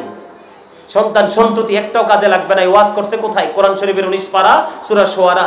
কালকে যে খুলে দেখবেন, কোন আলেমকে ভালো থাকলে দেখাবেন যে গাজী সাহেব বলে গেছে, একটু মিলাই দেন তো। তো কার জন্য এগুলো করছেন? আরো জোরে বলেন। না পারলেন সন্তানকে সুশিক্ষা দিতে, না পারলেন সন্তানকে হালাল উপার্জন দিতে। আপনি আপনার সন্তানকে যদি বাড়ি গাড়ি দালান কোঠা দিয়ে যান, আপনি সত্যিকারের বাবা নন। আপনি সত্যিকারের বাবা হলেন আপনার সন্তানটাকে ন্যায় পরায়ণ সন্তান বানিয়ে তোলা। আরো জোরে বলেন না সুবহানাল্লাহ। বন্ধুরে আমার, যেই ব্যক্তি তার মায়ের দিকে মায়ার নজরে একটা বার তাকাবে, তার আমল নামায় একটা হজের সওয়াব দেওয়া হবে। ইয়া রাসূলুল্লাহ, ইয়া হাবিবাল্লাহ, নবী গো, যদি 100 বার তাকায়, আমার রাসূল বললেন 100 হজের সওয়াব। আপনার আর কোনো আমলের দরকার আসেনি? আরো জোরে বলেন। ও সন্তান, বাবা মার কর্তব্য কেমন করে পালন করতে হয় তোমরা শোনো। আমার রাসূল বলেছেন, আমার দিকে তাকান, আমার রাসূল বলে দিয়েছেন, আমার দিকে তাকান, আমার রাসূল বলে দিয়েছেন, যেই সন্তানটার প্রতি বাবা অবাধ্য আছে না সমাজে? অনেক বাবা আছে সন্তানকে দেখতে পারে না। কারণ দেখতে পারবে কোত্থেকে? সন্তানের কলিজায় তো আগুন দিয়ে, বাবার কলিজায় তো আগুন দিয়ে রাখছে, আছে না নাই? আরো জোরে বলেন, আছে না নাই? এই জন্য আমার নবীজি জানিয়ে দিয়েছে, ও পৃথিবীর সন্তান, সাবধান হয়ে যাও। তোমার বাবা যদি তোমার উপর অসন্তুষ্ট হয়ে যায়, আমার আল্লাহ জানিয়ে দিয়েছে, হাবিব আপনি জানিয়ে দেন ওই মোর পশ্চিম মির্জাপুরের মানুষগুলোকে, যুবকদেরকে, যেই বাবা তোমার উপর অবাধ্য, আল্লাহ রাব্বুল আলামিন ওই সন্তানকে দেখতে পারে না। আল্লাহ যদি সন্তানের উপর অবাধ্য হয়, তার জায়গা দুনিয়া এবং উপরে নিচে কোথাও আসেনি। সবকিছুর মালিক কে? ওয়ালিল্লাহি মা ফিস সামাওয়াতি ওয়া মা ফিল আরদ ওয়া ইলাল্লাহি তুরজাউল উমুর। আসেনি হুজুর? আসমান জমিনের মালিক কে? আল্লাহ। সবকিছু আল্লাহর দিকে ফিরে যাবে। তাহলে উপরে নিচে কোন জায়গা আসেনি? আরো জোরে বলো না যুবক ভাইরা, আসেনি? এই জন্য তোমাদেরকে আমি বোঝার জন্য বলছি। একদিন একজন ওই ব্যক্তি এসে রাসূলকে বললেন, ইয়া রাসূলুল্লাহ, ইয়া হাবিবাল্লাহ। একজন এসে আমার নবীকে প্রশ্ন করলেন, ইয়া রাসূলুল্লাহ, আমি যে টাকাগুলো উপার্জন করি কি করে? এই এই তোমরা এনতে যাইবা? আমার কাছে কিন্তু বড় বিরক্তি। এই মিয়া ভাই, আপনি এদিকে আসেন। এই আচ্ছা, ইয়া কমু আনে, ওইটা বসো, উপরেরটা বসো, লাগলে এনে যাইও, আসো। আপনি এদিক দিয়ে আসেন, আমার এদিক দিয়ে আসেন। এই এদিকে এসে বসেন, আপনি আর একটু আগান, এদিকে বসেন। এটার আমার শুরু থেকেই পছন্দ হয়েছে, ভেরি গুড পারসন। কারণ আমার ওয়াজে দেখছি এখানে ছিল গভীর মনোযোগ, ওইখানে গেছে গভীর মনোযোগ, এখানে আসছে তাও মনোযোগ। তো ডিস্টার্ব করলে তো হয় না, হয়নি? এবার ঠিক আছে না রে? 100 ঠিক আছে কিনা? আরো যারা বলেন ঠিক আছে, ওকে ঠিক আছে, আলহামদুলিল্লাহ বলেন আরো জোরে। আমার রাসূলকে প্রশ্ন করলো, গভীর খেয়াল যুবক বন্ধু, আমার রাসূলকে প্রশ্ন করা হলো, ইয়া রাসূলুল্লাহ, আমার উপার্জিত সম্পদ আমার বাবা ওনার নিজের মতো করে খরচ করতে চায় কি? ইয়া রাসূলুল্লাহ, ইয়া হাবিবাল্লাহ, নবী গো, আমার টাকা আমার বাবা নিজের মতো খরচ করতে চায়, কিন্তু উপার্জন করেছি টাকাগুলো আমি। এবার আমার নবীজি ডাক দিয়ে বললেন, ও সন্তান, ও বাবার সন্তান, তুমি শোনো, শুধু তোমার উপার্জিত টাকা না, তুমি নিজেও তোমার বাবার সম্পদ। তুমি নিজেও কি? তুমি নিজেও তোমার বাবার সম্পদ। বাবা যেমনি ইচ্ছা তেমনি তোমাকে ইউজ করতে পারবে, তুমি না শব্দ করতে পারবে না। অনেক যুবক বলবে যে হুজুর এটা তো আমার জন্য কষ্টদায়ক। আরে না যুবক, কিন্তু চিরস্থায়ীভাবে কিন্তু আপনার কোনো কিছু অর্জন করা যায়। এই যে আমি দরুদ পড়লাম, যদিও আমার আলোচনার বিষয়, আমার আজকে সময় একটু বেশি নিব আমি আপনাদের কাছ থেকে। আমাকে যে দুটো বিষয় দেওয়া হয়েছে নির্ধারিত বিষয়ের উপরে আলোচনা করব, কিন্তু তার আগে আমি আপনাদেরকে একটু বোঝানোর জন্য কিছু অতিরিক্ত কথা বলবো কোরআন এবং হাদিস থেকে। যেমন আমি যে দরুদ পড়েছি, আপনারা কিন্তু অনেকেই দরুদ পড়েন নাই, ম্যাক্সিমাম লোকই দরুদ পড়েছেন, কিন্তু যেইভাবে আদব নিয়ে, মহব্বত নিয়ে, প্রেম নিয়ে নিবিড়ভাবে পড়ার দরকার সেটা ছিল না। কারণ এটা তো পৃথিবীর কাউকে নিয়ে আমি দরুদ পড়ছি না, তিনি এমন একজন রাসূল যিনি আল্লাহর প্রিয় হাবিব, হাবিবুল্লাহ মুহাম্মদ সাল্লাল্লাহু আলাইহি সাল্লাম ইজ দ্য ফ্রেন্ড অফ আল্লাহ। তিনি আল্লাহর প্রিয় বন্ধু। সুবহানাল্লাহ বলে। তিনি আল্লাহর কি? এনাকে আল্লাহ রাব্বুল আলামিন হাবিবুল্লাহ বলেছেন। কি বলেছেন? আল্লাহ বন্ধু বলেছেন। আল্লাহ আরেক ইব্রাহিমকে খলিলুল্লাহ বলেছেন। জোরে জোরে বলনা সুবহানাল্লাহ। তো সেই আল্লাহর প্রিয় হাবিব, হাবিবুল্লাহর উপর আমরা দরুদ পড়তেছি। দরুদ কত বড় নিয়ামত! দরুদ is the most excellent prayer Muslim religion. ধর্মাবলম্বীদের জন্য গুরুত্বপূর্ণ এক মহা ইবাদত হলো নবীর প্রেমের দরুদ। আরো জোরে হাদিস শরীফের মধ্যে এসেছে বন্ধু, কেউ যদি জুমার দিনে মদিনাওয়ালার সাথে প্রেমের ডুরি লাগাইয়া মাত্র 80 বার যদি কেউ দরুদ পড়তে পারো গো, আমার নবীজি জানিয়ে দিয়েছে আমার আল্লাহ তোমার 80 বছরের সগীরা গুনাহ মাফ করে দেয়। কোন দিনে? জুমার দিনে। আপনার বৃহস্পতিবার মাগরিবের পর থেকে শুক্রবার মাগরিবের আগ পর্যন্ত এইটুকু সময় হলো জুম্মার দিন।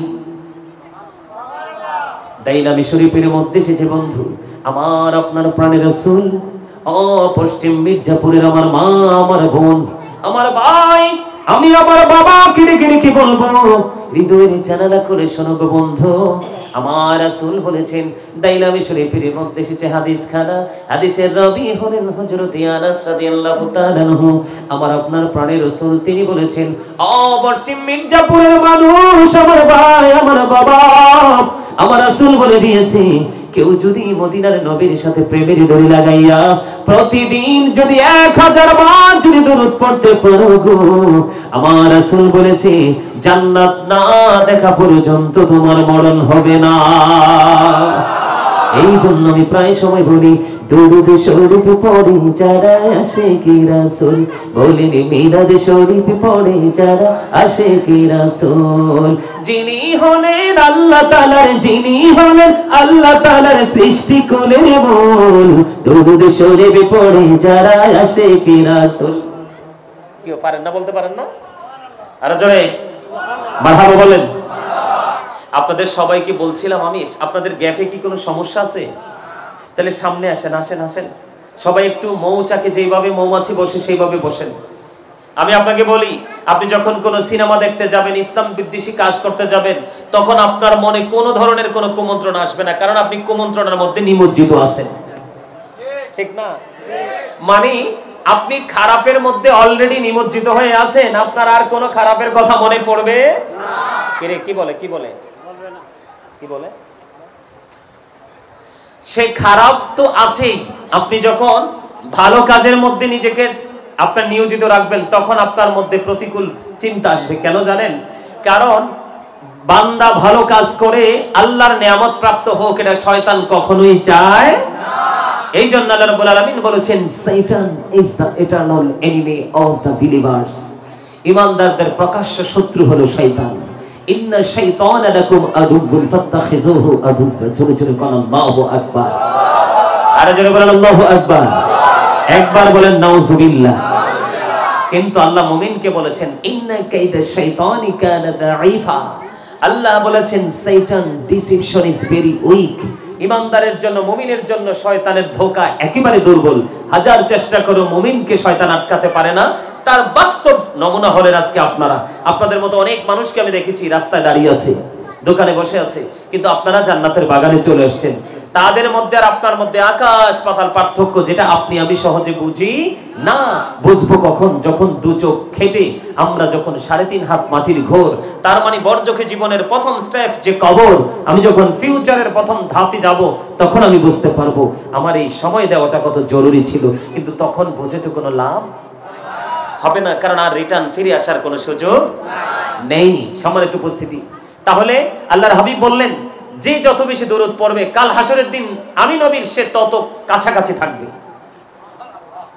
আবার ওয়াজ বোঝেন না আপনারা? বুঝবেন কখন বুঝবেন জানেন? যখন আপনার জবানটা টোটালি সাইলেন্ট করে দিবেন। Stop your mouth everybody. সকলের জবানকে বন্ধ করে দিতে হবে। সেকেন্ড যে condition, you listening my lecture very attentively. আমার কথা সবাইকে মন দিয়ে শুনতে হবে। মন কিন্তু দেহ নয়, দেহের ভিতর থাকে মন। দেহ কিন্তু আপনার আসল নয়, এটা একটা খাঁচা। এটা কি খাঁচা? প্রত্যেকটা পার্সন ডবল পার্সন। এই আবারও বলছি, লিসেন টু মি। মন দিয়ে কথাগুলো শুনতে হবে, তাহলে লাইফ স্টাইলকে চেঞ্জ করা সম্ভব। আমি আজকে কি আয়াত তেলাওয়াত করেছি আপনার ইমাম সাহেব বুঝতে পেরেছে? ইয়া আইয়ুহাল্লাযীনা আমানু কু আনফুসাকুম ওয়া আহলিকুম নারা। আল্লাহ বলেছেন, O believers, save yourself and your families from the fire. আমার আল্লাহ ঈমানদারকে ডেকে বলেছেন, তুমি জাহান্নাম থেকে বাঁচো এবং তোমার পরিবারকেও জাহান্নাম থেকে বাঁচাও। এই জন্য আজকে আমি পরিবার নিয়ে আলোচনা করব। এই জন্যই আমি এই আয়াতটা তেলাওয়াত করেছি। আর আমার আলোচ্য বিষয় হলো পরিবার। সুবহানাল্লাহ বলেন না কেন?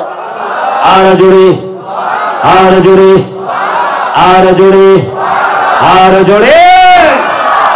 আকাশ বাতাস মুখরিত সুবহানাল্লাহ বলতে হবে। তার কারণ আপনার এই আজকে আমরা যারা এই জান্নাতের বাগানে এসেছি, কোরআন হাদিসের ভাষা অনুযায়ী আমরা জান্নাতি মেহমান হয়ে গেছি। আমার রাসূল বলেছেন, তোমরা যখন ওই জান্নাতের বাগানে কদমটা বাড়িয়ে দাও, তখন তোমরা জান্নাত থেকে ফল খেয়ে নাও। ইয়া রাসূলুল্লাহ, ইয়া হাবিবাল্লাহ, নবী গো, এই জান্নাতের বাগানের ফলটা কি? আমার রাসূল বলে দিয়েছেন, এই জান্নাতের বাগানের ফলটা হলো সুবহানাল্লাহ ওয়াল হামদুলিল্লাহ লা ইলাহা ইল্লাল্লাহ, সুবহানাল্লাহ ওয়াল হামদুলিল্লাহ লা ইলাহা ইল্লাল্লাহ, লা ইলাহা আনহবি আমার নহরের ফুতুল, জগৎ করলেন ও জালা। রোজ হাসরে করবেন তিনি উম্মতের ফায়সালা। সুবহানাল্লাহ ওয়াল হামদুলিল্লাহ লা ইলাহা ইল্লাল্লাহ, লা ইলাহা আরশ কুরসি লৌহ কলম সৃষ্টি যাহার ওসিলা আরশ কুরসি লৌহ কলম সৃষ্টি যাহার ওসিলা নিজে আল্লাহ খুশি হইয়া নাম রাখিলেন হাবিবুল্লাহ সুবহানাল্লাহ আলহামদুলিল্লাহ লা ইলাহা ইল্লাল্লাহ মুহাম্মাদুর রাসূলুল্লাহ সাল্লাল্লাহু আলাইহি ওয়াসাল্লাম। আলহামদুলিল্লাহ বলেন। কার কার কাছে ভালো লাগছে জিকিরটা? এই জিকির কিন্তু অনেক লম্বা। এইরকম জিকির শুনলে কখনো মুমিন স্থির থাকতে পারে না, অস্থির হয়ে যায়। এই যে দুরূদ নিয়ে একটু বললাম, মনে রাখবেন। 3টা হাদিস বলছি, কয়টা? এগুলো যদিও আমার আলোচনার বিষয় না, সময় একটু বেশি লাগলেও থাকবেন তো? আমাকে রেখে চলে যাবেন? থাকবেন সবাই? আলহামদুলিল্লাহ বলেন। আরে আরো জোরে। All praise is to Allah, সমস্ত প্রশংসা আল্লাহর জন্য। Love for Allah and hate for Allah, ভালোবাসাও আল্লাহর জন্য, ঘৃণাও। আজকে এই জায়গাটাকে ভালোবাসবো আল্লাহর জন্য। সুবহানাল্লাহ বলেন। তাহলে আপনারা কিন্তু মন দিয়ে দুরূদ পড়েন নাই, এই জন্য আমি দুরূদ সম্পর্কে ছোট্ট করে বলে দিলাম। আর লং টাইম আলোচনা শুনতে হলে অনলাইন থেকে শুনবেন। এবার আসেন, জিকির যখন করছি অনেকেরই দেখছি জবানটা বন্ধ। ম্যাক্সিমাম লোকই জিকির করেছেন, কিন্তু মোহাব্বতের একটু ঘাটতি ছিল, নাইলে আমি আরেকটু জিকির করতাম। সায়েন্টিফিকদের বক্তব্য হলো জিকির ইজ দ্য হার্ট মেডিসিন। এই মন দিয়ে শোনেন, জিকির হলো হার্টের ওষুধ। তার মানে আপনি যত বেশি লাগবে না আমি কিছু খাবো না, আপনার যত বেশি জিকির করবেন আপনার হার্ট তত বেশি ভালো থাকবে। আরেকটা মানুষের হার্ট যত ভালো থাকে সে তত বেশি সুস্থ। সুবহানাল্লাহ বলেন। সুস্থতা চায় না পৃথিবীতে এমন কি কোনো মানুষ আছে? সবাই সুস্থতা চায়, কিন্তু আদৌ কি সুস্থ থাকতে পারে?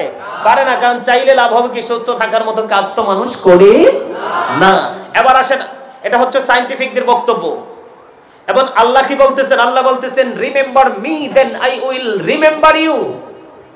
আল্লাহ বলতেছেন ফাযকুরুনি আযকুরুকুম, তোমরা আমাকে স্মরণ করো আমি তোমাদেরকে স্মরণ করব। স্মরণ হলো বাংলা শব্দ, আরবিতে বলা হয় জিকির, ইংলিশে যেটাকে রিমেম্বার বলা হয়। আল্লাহ বলেছেন remember me then I will remember you, তোমরা আমাকে স্মরণ করো তাহলেই আমি তোমাদেরকে স্মরণ করব। তার মানে আপনি যদি আল্লাহর জিকির করেন আল্লাহ অটো আপনার জিকির করবে। আওয়াজ তুলে বলুন সুবহানাল্লাহ। তাহলে যারা জিকির করে তারা জিন্দা, যারা জিকির করে না তারা মুর্দা। যারা জিকির করে তারা জাকির, আর যারা জিকির করে না তারা গাফিল। কোনটা করবেন? করবেন তো? আমার আলোচনা সবাই কিন্তু চলে যাচ্ছে, আমার আলোচনা এইদিকে নয়। আমি অনেক মজার আলোচনা করবো আজকে আপনাদের সামনে, আশা করি মজা পাবেন যদি মোহাব্বত নিয়ে বসেন। ইনশাআল্লাহ বলছেন সবাই? আলহামদুলিল্লাহ। আমার আপনার প্রাণের রাসূল তিনি জানিয়ে দিয়েছেন জিকির দুই ভাবে করা যায়, জবান দিয়েও করা যায়, অন্তর দিয়েও করা যায়। জবান এবং অন্তর দুটোকে মিলিয়ে যে জিকির করা হয় এটাই হলো আমার আল্লাহর কাছে সবচেয়ে মধুর জিকির। সবচেয়ে মধুর জিকির। এখন জিকিরটা কি আপনাকে আমাকে বুঝে নিতে হবে। আল্লাহর হাবিব বলেছেন জিকির যখন তোমরা করো এমন ভাবে জিকির করো মানুষ দেখলেই যেন তোমাদেরকে পাগল বলে।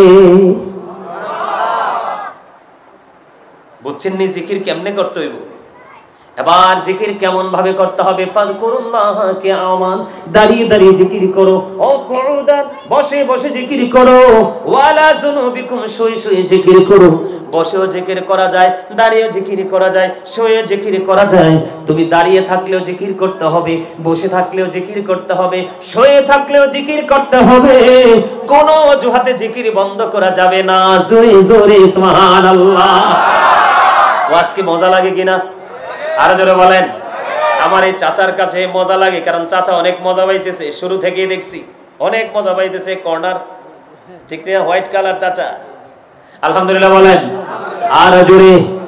আরেকটা বইছে এটা, এই যে আপনার গোল্ডেন কালার পাঞ্জাবি, এটা আমার নাক বরাবর। আলহামদুলিল্লাহ বলেন। আরো জোরে। আরেকটু মহাব্বতে। এবার জিকির কাকে বলে? সুবহানাল্লাহ বলা এটাও জিকির, আলহামদুলিল্লাহ পড়া এটাও জিকির, আল্লাহু আকবার বলা এটাও জিকির, লা ইলাহা ইল্লাল্লাহ বলা এটাও জিকির, কাউকে ভালো কাজের জন্য ডেকে আনা এটাও জিকির, কাউকে মন্দ কাজ করতে দেখলে থামিয়ে দেওয়ার চেষ্টা করা ওটাও মাওলার জিকির। আপনি নামাজ পড়েছেন সেটাও জিকির, কারণ নামাজ হলো জিকিরের জলসা। কারণ জলসা শব্দ এই কারণে ব্যবহার করা হয় কারণ এটা দাঁড়িয়ে একই জায়গায় দাঁড়িয়ে এবং বসে সম্পূর্ণ করা হয়, এই জন্য এটা হলো জিকিরের জলসা। আর হজে যান, আপনি যে হজ করতে গিয়েছেন এটাও জিকির, ওটা হলো জিকিরের জুলুস, কারণ ওটা বিভিন্ন জায়গা পরিদর্শন করে সম্পূর্ণ করা হয়, এই জন্য ওটাকে বলা হয় জিকিরের জুলুস। আওয়াজ করে কন্যা সুবহানাল্লাহ। তাহলে জিকির করার সময় মহব্বত ছিল কিনা বুকে হাত দিয়ে বলেন?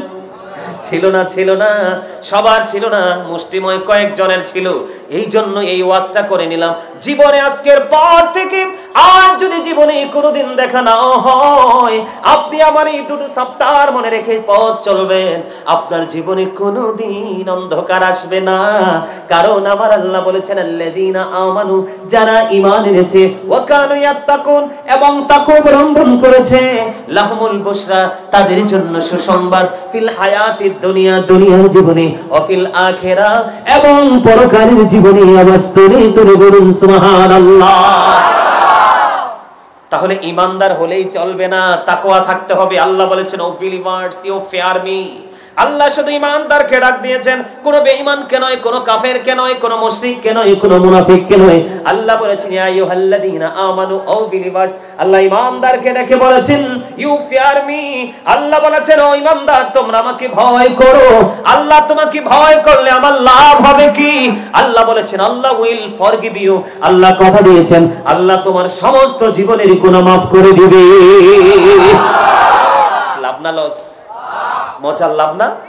এখন আমি আমার আলোচনায় ফিরে আসি, মূল আলোচনায় চলে যাই। আল্লাহ বলেছেন ইয়া আইয়ুহাল্লাযীনা আমানু কু আনফুসাকুম ওয়া আহলিকুম নার। আমার আল্লাহ বলেছেন ঈমানদারকে ডেকে তুমি জাহান্নাম থেকে বাঁচো এবং তোমার পরিবারকে জাহান্নাম থেকে বাঁচাও। আওয়াজ করে কন্যা সুবহানাল্লাহ। একবার বলেন আল্লাহু আকবার। প্রত্যেকটা বাবা মা, আজকে এই পশ্চিম মির্জাপুরে আমার মা এবং বাবা, ভাই এবং বোন, আপনারা যারা আছেন সবাইকে বলবো অত্যন্ত গুরুত্বপূর্ণ আলোচনা, গভীর মন দিয়ে শুনবেন। আপনি মরার পরে জাহান্নামে যাইতে হবে না।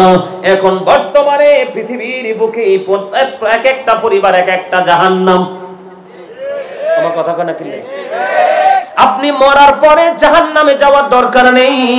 আমার নিজের চোখের সামনেও দেখেছি মৃত্যুবরণ করে তারা কি যন্ত্রণা করবে, তার আগেই তো তারা যন্ত্রণা ভোগ করতেছে। বলে হুজুর কি বুঝাইতে চান? প্রত্যেকটা পরিবার খুঁজে দেখেন, কারো পরিবারে কম, কারো পরিবারে বেশি। মা বাবা এবং ভাই বোনের মধ্যে, মা সন্তান সন্ততির মধ্যে যুদ্ধক্ষেত্র আছে না নাই? এখনকার ম্যাক্সিমাম ছেলে মেয়েরা বাবা মার গায়ে পর্যন্ত হাত তোলে। আরো জোরে বলেন না, আছে না নাই? এটার কারণ কি জানেননি? আমি এই জন্য আজকে আলোচনাটা শুরু থেকেই ধরেছি। মূল হলো বন্ধু, মূল কারণ হলো ছেলে বিয়ে করানোর সময় মেয়েটা এবং পরিবারটা দেখেন না, এবং মেয়েটা বিয়ে দেওয়ার সময় ছেলেটা এবং ছেলের পরিবারটা দেখেন না। শুধু মিষ্টি ছেলে, শুধু মিষ্টি মেয়ে খোঁজেন, যেটা শুধু স্কিনের মিষ্টতা, তার মানে শুধু চামড়ার সৌন্দর্য, এটাই তো খোঁজেন। এই কারণে আপনার প্রত্যেকটা পরিবার জাহান্নামের রূপ নিচ্ছে, ঠিক কিনা বলেন? এখনকার যুগের ছেলে মেয়েরা বেয়াদব হয়, তার কারণ হলো, দোষ হলো বন্ধু বাবা মা। দোষ কি? আল্লাহর হাবিব সরকারে মদিনা তিনি বলে দিয়েছেন, আমার দিকে তাকান, মেয়ে যখন বিয়ে দিবেন ছেলেটা নিয়ে অবজারভেশন করবেন, ছেলেটা ধার্মিক কিনা, বংশমর্যাদা আছে কিনা, তার মধ্যে আদব আছে কিনা, ধার্মিকতা আছে কিনা। যদি আপনি বংশগুলি ছেলেও পেলেন না, অনেক বেশি ধনী ছেলেও পেলেন না, আপনি অন্য কোন সাইড আপনি একটা ছেলের কাছ থেকে খুঁজে পেলেন না, শুধুমাত্র একটা জিনিস খুঁজে পেয়েছেন, সে মোটা চাল মোটা কাপড়, মোটা চালের ভাত খায়, মোটা কাপড় পরে পথ চলে, কিন্তু ছেলেটা সত্যিকারের ভদ্র, সত্যিকারের সৎ। Honesty is the best policy, সততাই সর্বোত্তম পন্থা, ঠিক কিনা বলে? একটা ছেলে যদি সৎ হয়, ঘরটা যদি একটু ভাঙা হয়, বাবার যদি মেয়ের বাবার যদি একটু দৌলত থাকে, একটুখানি অন্য কোনো আদারওয়াইজ দৃষ্টিতে নেবেন না। মেয়ে যখন কোনো বাবার ঘর থেকে শ্বশুর বাড়ি চলে যায় বিয়ের দিন, বাবা মার কলিজা তার সঙ্গে যায়। কথা বলেন না কেন? বন্ধুরি আমার, আপনি কি করবেন? ছেলেটা যদি ভদ্র হয়, আপনি ভদ্র ছেলের হাতে আপনার মেয়েটা তুলে দিবেন। জীবনে কোনোদিন এই মেয়েটা না খেয়েও থাকলেও স্বামী তাকে শ্বশুর বাড়ি পাঠাবে না। কথা বলেন। এটা গেল একটা। আরেকটা হলো মেয়ে বিয়ে দেওয়ার, মেয়ে বিয়ে করে আনার সময়, বউ ঘরে আনার সময় আপনাকে খেয়াল করতে হবে মেয়েটা সুন্দর কিনা দেখবেন, বংশ মর্যাদা আছে কিনা সেটাও দেখবেন, ধনির দুলালি কিনা সেটাও দেখবেন, ধর্মধনের ধনী কিনা, দিনের শিক্ষা আছে কিনা সেটাও দেখবেন। আপনি যদি সুন্দরীও পেলেন না, বংশ মর্যাদাশীল পেলেন না, অনেক বেশি ধনী বাপের বেটিও আপনি পেলেন না, কিন্তু আপনি পেয়েছেন অত্যন্ত ফরেজগার একটা মেয়ে, কিন্তু মেয়েটা দেখতে কালো। আল্লাহর হাবিব সরকারে মদিনা তিনি বলেছেন, যদিও মেয়েটা দেখতে কালো, ওই মেয়েটাকে তুমি তোমার ঘরের বউ করে নিয়ে এসো। কারণ ছেলেটাও ভদ্র, মেয়েটাও ভদ্র, ছেলেটাও জেন্টেল, মেয়েটাও জেন্টেল। বন্ধু, আম গাছ লাগাইলে কি ধরবে? কথা বলেন না কেন? আম গাছ লাগাইলে কি ধরবে? জাম গাছে কি ধরবে? কাঁঠাল গাছে কি ধরবে? আলু গাছে কি ধরবে? যেই গাছ যেই বীজ লাগাবেন ঠিক সেই ফুলে আসবে। ঠিক তেমনি ভাবে বাবা যদি জেন্টেল হয়, মাও যদি জেন্টেল হয়, তাহলে অটোমেটিক্যালি দুই জেন্টেল মিলে একটা সন্নুরানী সন্তান পৃথিবীতে আসবে। ঠিক কিনা বলেন? আর জোরে। আপনি দেখেন এখনকার ছেলেরা, মেয়েরা, বাচ্চারা চোখ মেলেই মোবাইল। আপনি দেখবেন অন্য কোনো কিছু দিয়ে শান্ত করতে পারবেন না, মোবাইলে মিউজিক দিয়ে দিলে বাচ্চাটা অটো শান্ত হয়ে যায়। তার কারণ হলো বন্ধু, তার কারণ হলো বিয়ের কথা যখন হয় ছেলের বাড়িতে মিউজিক বাজে, মেয়ের বাড়িতেও ব্যান্ড পার্টি হয় কি হয় না? আরো জোরে বলেন। এই দুইটা গান বাদ্যযন্ত্রের মাধ্যমে একত্রিত হয়। আমরা বলি বৌবাত, বাংলা ভাষায় বলি কি বলি না? আরো জোরে। বৌবাতের অনুষ্ঠান যখন হয়, ও বন্ধু, আগের রাত্রে রান্না বান্না বাটা কোটা চলতে থাকে, তখনও কিন্তু মিউজিক বাজতে থাকে। থাকে কি থাকে না? এদিক দিয়ে কিন্তু ছেলে মেয়ের ভাষণও চলে। চলে কি চলে না? এই জন্য বন্ধু বাচ্চাটাও গানওয়ালা আসে। কি ওয়ালা আসে? আরো জোরে বলেন। বাচ্চাটাও গানওয়ালা আসে, বাচ্চাটাও উশৃঙ্খল হয়, বেয়াদব হয়। এটা ডাক দিলে ডাক শোনে না, কথা কথা লাগাইলে, কথা বললে এটা কোনো কথা কর্ণপাত করে না। কারণ আপনি তো কিধায় বৃক্ষ মেলায় গিয়েছেন কিসের জন্য? মিষ্টি ফল কেনার জন্য। কিন্তু যাইয়া দেখতেন অত্যন্ত সুন্দর দেখতে মিষ্টি দেখা যায় একটা তেঁতুলের চারা। আপনি ল্যাংরামের চারা বাদ দিয়ে তেঁতুলের চারা নিয়ে আসলেন বাড়িতে, আইনা বুনে দিলেন, এটা বড় হয়ে তেঁতুল দেখলো, পাইকা পড়লো, কামড় দিয়ে দেখেন এমন টকের টক, একটাবার কামড় দিলে দ্বিতীয়বার আর কামড় দেওয়ার ইচ্ছা করে না। আপনি শুরুতেই তো ভুল করেছেন। আমের চারা কিন্তু দেখতে জীর্ণ শীর্ণ সুন্দর না। ওবা কথা বলেন না কেন? গাছে আপনার নার্সারিতে যান না, বৃক্ষ মেলায় যান না? আমাদের কুমিল্লা টাউন হলে প্রতি বছরই বৃক্ষ মেলা, অনেক সুন্দর সুন্দর গাছ আছে। সবগুলো গাছের চাইতে শুষ্ক দেখা যায় বন্ধু আমের চারা। সুন্দর না? দুইটা তিনটা পাতা মাথায় থাকে, কিন্তু এটার মধ্যেই তো আসল মজা।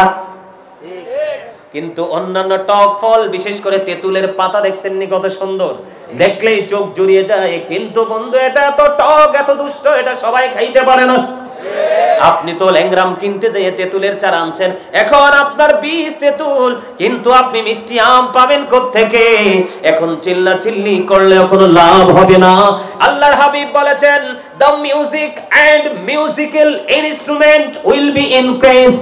আল্লাহর হাবিব বলেছেন গান বাদ্যযন্ত্র কিয়ামতের আলামত। নাউজুবিল্লাহ বলেন না?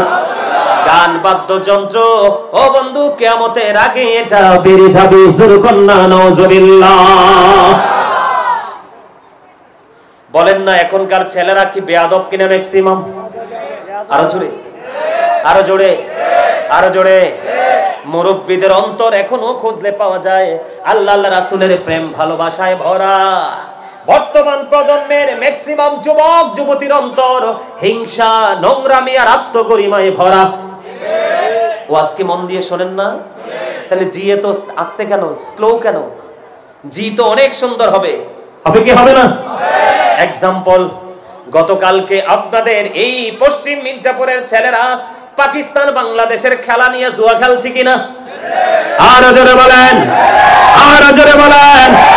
এটা সমাজকে, জাতিকে ধ্বংস করার জন্য গুরুত্বপূর্ণ ভূমিকা রাখবে। আমি গোড়ায় যাচ্ছি, একটু একটু করে যাচ্ছি, বিরক্ত হন না তো? আল্লাহ কোরআনে কি বলেছেন? ইন্নামাল খামরু ওয়াল মাইসিরু ওয়াল আনসাবু ওয়াল আজলামু রিজসুম মিন আমালি শাইতান।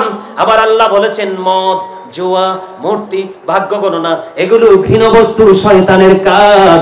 আপনার বাচ্চা যেমন, আমি গাজী সুলাইমানকে যদি কেউ 1 কোটি টাকাও দেয়, আমাকে যদি দেয়, বলে হুজুর আপনি খেলাটা খেলেন, আমি জীবনে কোনোদিন খেলবো না।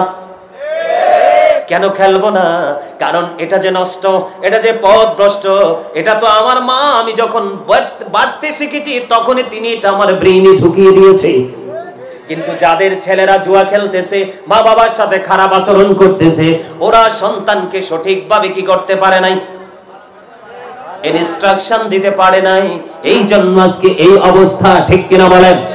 আমি যেহেতু শুরুটা করেছি, এখন ছেলেরা গান বাদ্যযন্ত্র বেশি পছন্দ করে কি করে না?